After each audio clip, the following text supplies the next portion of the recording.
Today, I'm going to show you how to produce a modern pop country song just like Ella Langley. But first, if you don't know who I am, my name is Jesse Shirts. I'm a music producer from South Carolina. I've worked with artists signed to these labels, and songs that I've produced have landed on these Spotify editorial playlists and these Apple Music editorial playlists. And shameless plug, if you want me to produce your next single or project, hit the first link in the description. Alright, so for this song, I wanted to start out with the acoustic guitar playing just a simple rhythm, and this is what it sounds like.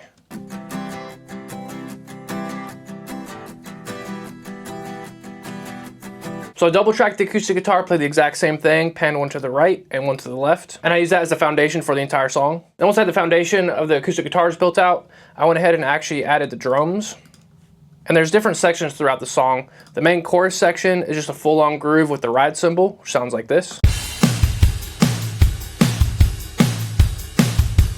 I want to keep the drums super simple, but I needed them to have that driving rhythm, so that's what's going on in the chorus. And then on the verses, it's way more subdued. Basically, all we have going is the kick and the hi-hat, which sounds like this.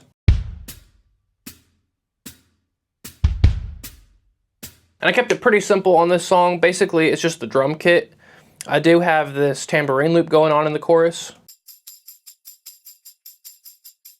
which just helps add a little bit more energy and rhythm to the track. And then the only other thing drum-wise that I did on this was I added a brush loop to the second verse. So together, the acoustic guitar and the drums sound like this.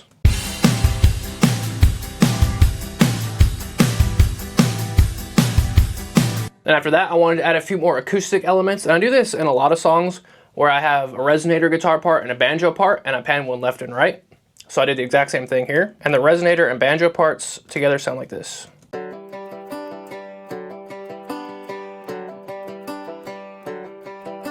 Which I thought was super cool and added a lot of energy and movement to the track. And then my idea was to basically just fill out the rest of the song with electric guitars. And so that's what I did. So the first thing I started out with was actually a slide guitar part. And so this is what the slide guitar sounds like. I think I came up with a really cool guitar tone for it.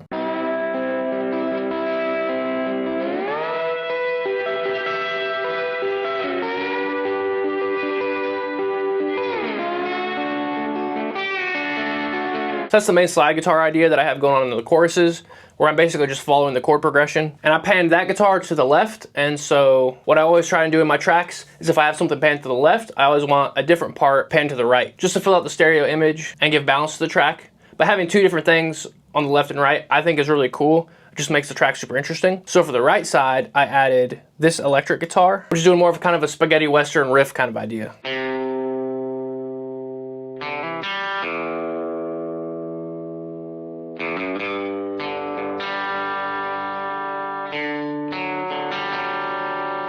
And those together with the acoustic guitar and drums sound like this.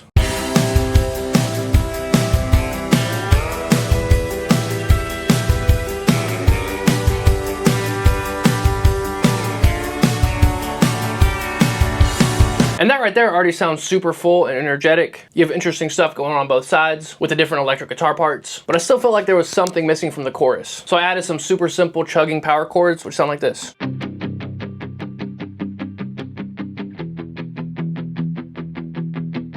I double tracked the power chord part and panned it hard left and right. And now I'm going to show you what the chorus sounds like without the power chords.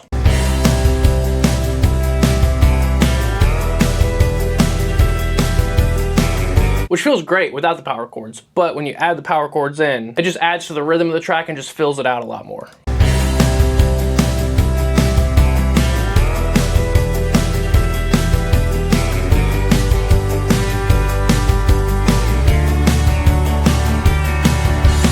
At that point, I knew the track was pretty much almost done. I just needed to add a few more elements to add some atmosphere to the track. And so I ended up finding this pedal steel loop, which sounds like this.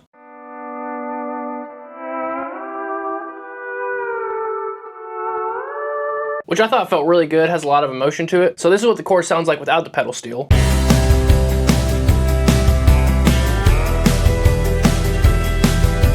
And this is what it sounds like with the pedal steel.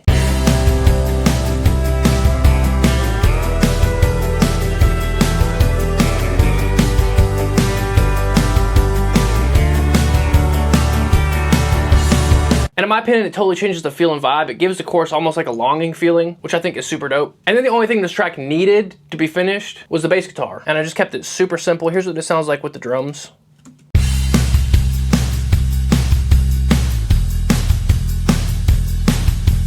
just playing quarter notes on the chorus, and then on the verses I open it up to more of a whole note kind of thing.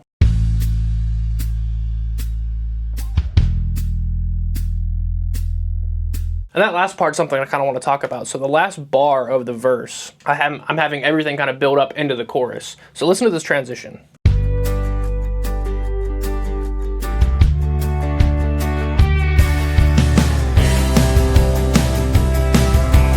I think having details on a track like that, like the last bar before the chorus, having the bass kick into quarter notes, and having the slides start to swell in, I think those kind of details really bring a track to life and makes it feel more like a band actually played it versus just looped sections. And at that point, the track was basically done, but there's 3 more things I wanted to add. So the first thing I want to talk about is the bridge. Basically, the bridge is kind of just an extension of the chorus. Almost all the same parts are playing. The rhythm is still full, but I wanted to add something to kind of differentiate the bridge section from the chorus. So I ended up adding this electric guitar part.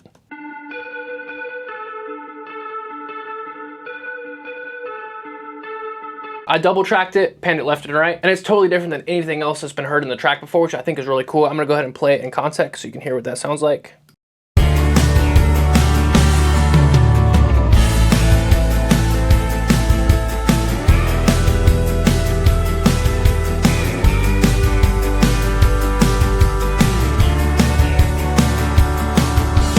And in my opinion, it just kind of refreshed the track and made the bridge feel way different than in the rest of the song. The next thing I want to show you is a down chorus. So the very last chorus is kind of split in half. We have a down chorus, which is half of the chorus, and then the second half of that last chorus is the full-on chorus. So on the down chorus, the acoustic guitars, instead of having that rhythm, they just strum out the chords, which sound like this.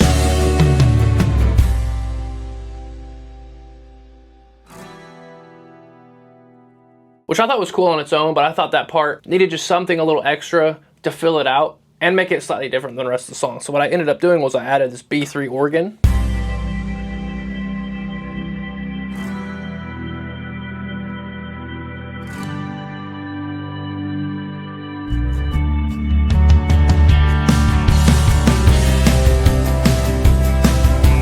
And I think that's super cool. It fills out that down chorus and gives it a totally different vibe than the rest of the song, similar to what I did on the bridge. And I think adding things like that is really cool because you can like make certain moments in a song. And I could hear an artist singing the chorus on that part, but like slightly different than the rest of the song, which makes it special. And I think with these kind of songs, since all of the sections are roughly the same, adding small details in like that can keep the song super interesting without it just sounding like you copy and pasted verse and chorus sections over. And the last thing I gotta show you is the main hook element of the song. So I'll go ahead and show you what this sounds like on the intro. And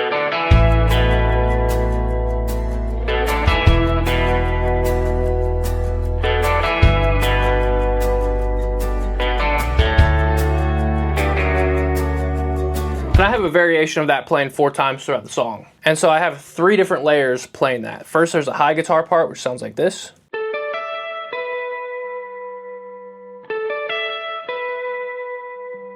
I tracked a mid guitar part, which sounds like this.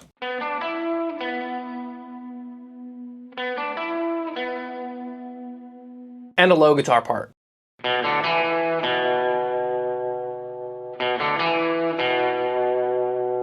And all together, they sound like this.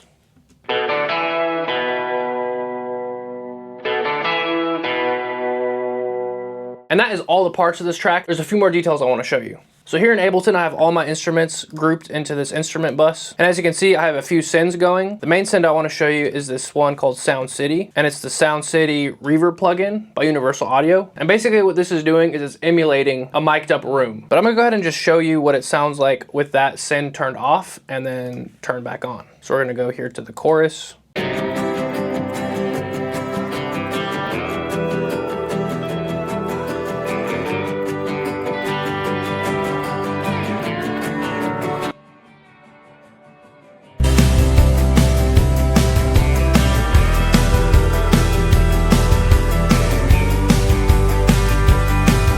And that detail is super, super subtle. You may not even be able to hear it, but to me, it just added a little bit more depth. I made it sound like all the instruments were kind of played together in the same room, which I thought was kind of sick, so I added that effect in. I hope you enjoyed the video. If you want me to continue this series here on my YouTube channel, then go ahead and hit the subscribe button. And without further ado, here's the full track.